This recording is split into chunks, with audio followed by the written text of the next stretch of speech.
Gunrunner Gomez here, and welcome to the Gunrunner Gomez Gun Running Gun Room. I'm your host, Gunrunner Gomez. But I thought that would be evident considering this is Gunrunner Gomez's Gun Running Gun Room. Today we get to do a review on a new suppressor on the market, the HushTech B.O.L.T. B.O.L.T stands for Budget Optimized Lightweight Technology. And when they say lightweight technology, they mean lightweight technology. This new suppressor is amazing. It's one of the least expensive out on the market, and I would say the lightest out in the market. Of course, for commercial applications out there, if someone made something custom in their garage, they 3D printed on a paper, sure, it'll be lighter and quieter, but this is the real deal here, folks. Before we get too far into this topic, let's take a few minutes to talk about some housekeeping and safety rules. It's no secret I love my firearms. And as you'll see as this channel grows and some of the folks that I collaborate with, they love their firearms too. But something that's near and dear to us all is firearm safety. First and foremost, never operate or handle firearms under the influence of anything. Next, always keep things like a first aid kit or a fire extinguisher handy just in case something unlikely and unfortunate happens. You should also know the fastest and most efficient way to get to your local emergency department. Anyone handling firearms should know the 4 basic rules of firearm safety. Whether you're a novice and today's your first day or you've been doing this for a very long time, these are the 4 basic safety rules that'll keep us all safe. There are a lot more rules to discuss, but these are the 4 basics we want everyone to know. First and foremost, treat every gun as if it's loaded. If you treat it like it's loaded, it'll basically keep you safe from just about anything else. Number 2, never ever point your firearm at anything you do not want to destroy. Number 3 is a 2-part rule. The first part is keep your finger off the trigger until you're ready to fire, and if you have an external safety like some of these firearms do, keep the safety on safe until you're ready to fire, and then put it back on safe again. Rule number 4 is always know what's in front of and behind your target. This last one probably goes without being said, but I'm sure most of us carry our mobile devices with us to the range. So make sure that you have the phone numbers available of your local police, fire, and emergency departments, just in case something goes a little sideways. Though the federal government has made it easier for the average person to acquire NFA items, it's still critically important that you know your federal, state, and local laws regarding these items. In my current state, every single one of these NFA items are 100% legal. In my home state, none of these NFA items are available to the average person. So please do not take this as an endorsement to do anything illegal that could end you up in a lot of trouble. And now, back to our program. This past weekend, I had a great time doing a head-to-head comparison with the HushTech B.O.L.T, the CMMG DEFCAN, and the silencer Co Sparrow. I ran them through a number of pistols, including the Walther P22, one of my personal favorites, the Sig Sauer P322, and the Beretta 21A, all-chambered and 22 caliber. I also ran it through 2 rifles. I ran it through a Thompson Center TCR22, which basically looks like a sporterized Ruger 1022, basically the same platform, made and licensed by Smith&Wesson. And of course the Henry lever action 24-inch, I think it was called the Rancher model. It's the barrel comes pre-threaded and ready to suppress out of the box. So 3 pretty common pistols and 2 pretty common rifles to do a head-to-head to see how they all did. Before we go too far down the path of the test results, I want to give you some of the dimensions of the items on this table and the rifles that are not on this table. First and foremost, again, 48 inches from the sensor, CCI Standard velocity, 1,070 feet per second ammo, and the B.O.L.T, the DEFCAN, and the Sparrow were the 3 suppressors that we did a head-to-head test. Firearms of the Beretta 21A, it's got a 2.4-inch barrel. Next one is the Walther P22 with a 3.4-inch barrel. And then the Sig Sauer P322 with a 4-inch barrel. The Smith&Wesson TCR22 has a 17-inch barrel. and the Henry lever action, the 24-inch barrel. All of these guns came suppressed from the factory. There was nothing that I did to modify them, change them, or alter them to impact the sound at all. So these are COTS, commercial off the shelf. Anybody can go out and buy them. This one probably a little harder. They make a newer version of this with suppressor height sights, which is awesome. But this is an older one from the 80s, and that's a story for another day of some of the mythology behind that gun. It's a good time. That's basically your metrics across the board with regards to the firearms. Now, when it comes to the suppressors, the bolt is 5.5 inches. It weighs 2 ounces and retails at $149. The DEFCAN is 5.5 inches. It weighs 5.6 ounces and it retails $275. The Sparrow is 5.1 inches, 6.5 ounces, and MSRP is $375. So as you can see, varying weight, and I kind of actually put them in order by accident in cost and in weight. So there's my OCCs again. So weight and cost are all different things here.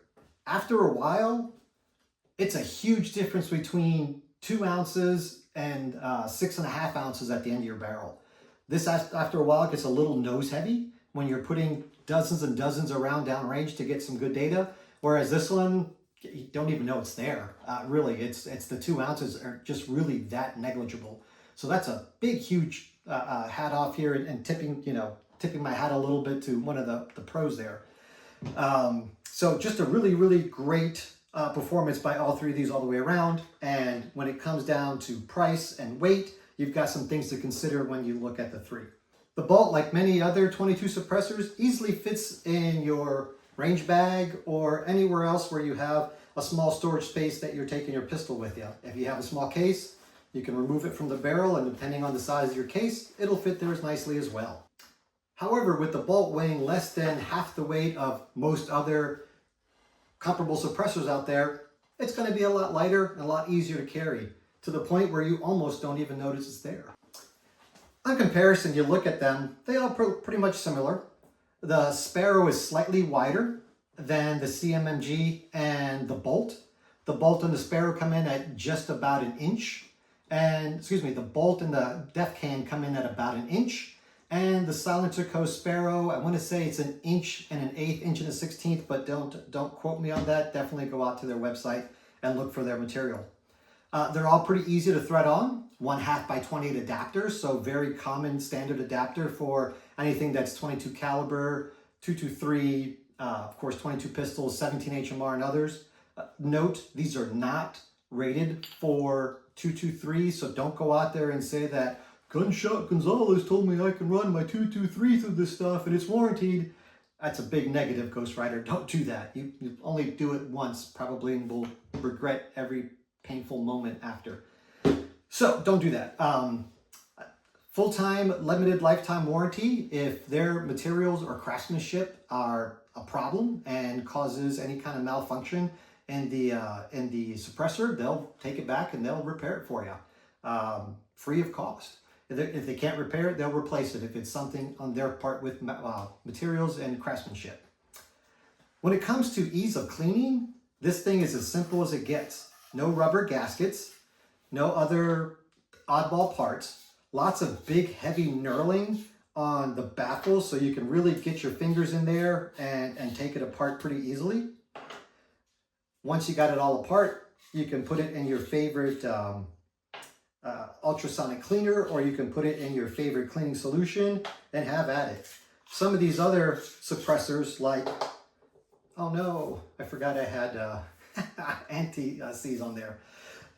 The CMMG is pretty good. You can also take this one apart pretty easily with the knurled cap, and it has all the baffles in there. You can put it together. But however, the Sparrow, for whatever reason, just has this little fancy end, and if it gets tight enough, it gets stuck. Hopefully you've got really strong friends or a friend with really strong hands so that you can get this thing apart and get it cleaned. These cannot be put in ultrasonic cleaners because they have rubber gaskets. Especially this guy right here, it's a rubber gasket at the end of the, at the end of the cap. And with that being said, that gets eaten up and corroded pretty quickly and easily in an ultrasonic cleaner, so you're limited to what you can use to clean these. So there's some of the things that I found in the research. This is a modular suppressor as well, meaning that you can take it apart and break it down to as small as the base and the cap. And if this is what suits your needs, there's your suppressor. Obviously, the smaller it gets, the lighter it weighs. However, the smaller it gets, the less it suppresses. So there's some trade-offs like anything else. If you don't know how suppressors work exactly, I'll be posting another video in the next week or so that basically talks about Suppressor 101 and difference between suppressors and silencers. You're going to be surprised. And how they all work in general. Give me 1 second. I got to go off camera and get something to desilver my hands so I don't look like one of those guys from that techno club. Or, yeah. The silver guys. I can't remember their names. Not the Blue Man Group. They're blue. Duh. So anyway, all right. So with that being said, so what I did to set up the scientific test, I have a pretty decent sound meter. It's not a professional grade that you're sitting there in a laboratory with the foam rooms and everything else. I basically went to my outdoor range. I set up a table with my firearms, my ammunition, and my suppressors. I also went and set up a 48-inch firing line, so 48 inches from the muzzle of the device to the meter, to keep everything on the same level to make sure we're getting as much consistency as possible from the distance to the meter to the suppressor or the end of the muzzle of the pistol or rifle. We want to make sure we do that so there's truth in lending, right? If you're getting really close with one and really far with another, it's going to be a different impact altogether. So, again, keeping everything on the level. Also, did a baseline shoot. So took all the firearms and shot them unsuppressed. And we shot CCI Standard Velocity 22 long rifle ammunition. This is 40 grain ammunition with 1070 feet per second as the muzzle velocity. What that means is anything that's below 1150 feet per second is considered subsonic. There are rounds out there by CCI as well as Winchester and others that are a lot lower velocity. I've seen them as low as 800 feet per second. I didn't want to use that for the testing because that stuff could be hard to find. But what I'm finding is as suppressors have become more commonplace, the CCI standard velocity is everywhere, including Walmart. So, I mean, it's probably the fairest comparison I can do with ammo on the market versus materials, versus other ammunitions out there. So, went through that setup, recorded all the information, put it together on a spreadsheet, and then analyzed the data to see how it all worked out. I was quite pleased with the performance of the B.O.L.T. And truth in lending, I'm going to give you some numbers here, but these are my numbers. This was not a scientific test. I am not a scientist. I am not an audiologist. I can't hear half the time from my hearing loss from the Army. It's really convenient when my wife's yelling at me about something and I can't hear you. And she gets angry and I said, oh, I'm a disabled vet. You can't do that. So she hates that joke too. So sorry about that. Anyway, so with that, basically ran them through the paces to determine which one worked the best. Once I did the static test, then I did some more tests of shooting around the sensor to see how those sounds and the level of those sounds impacted were impacted by the different distance and the height away from the microphone of the sensor. So pretty interesting and cool thing altogether.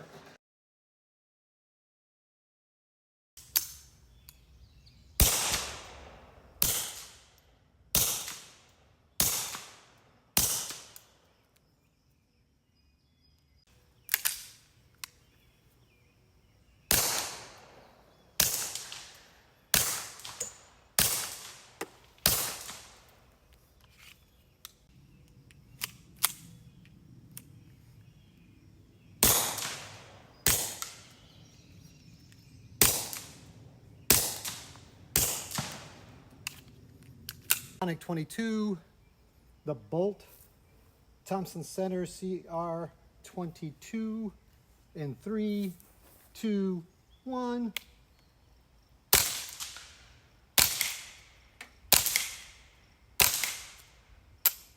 Nice.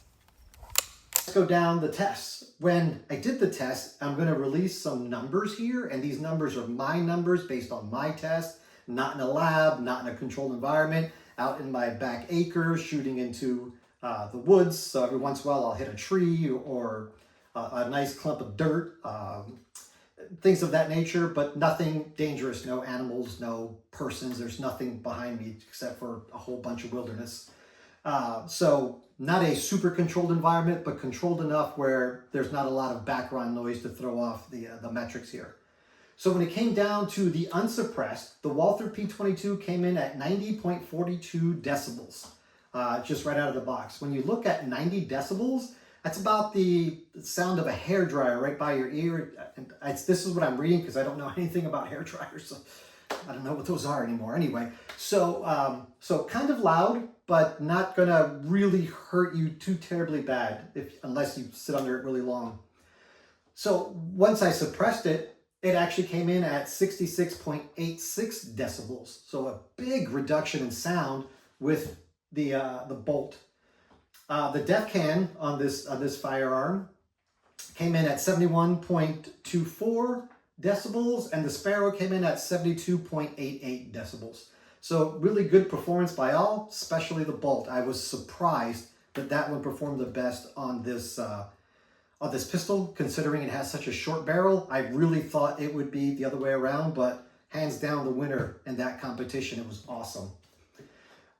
Sig Sauer P322 unsuppressed, 79.64 decibels. 79 is about 80 decibels, about the sound of a truck driving by. It's loud, but it won't hurt your ears unless you're hanging out with that truck all day, every day. Then prolonged exposure will definitely do some hearing damage there. When it came down to the Bolt came in at 75 decibel. The Bolt came in at 75 decibel. The DEFCAN at 74 decibels, and the Sparrow at 68 decibel. So really good showing across the board as well. Suppressors, like any other product, have trade-offs. In the case of suppressors, you have three main things: the cost, the weight, and the sound level. Change any one of those parameters and it will negatively impact the other two. I'd like to give a special thanks to HushTech LLC. HushTech provided the Bolt that we're using here today for our demo and our review. You can find this and many other of their fine products at www.hushtech.com. Thank you very much for your time. I look forward to reading the comments. And remember, as always, that steel don't lie, so run your gun, not your mouth.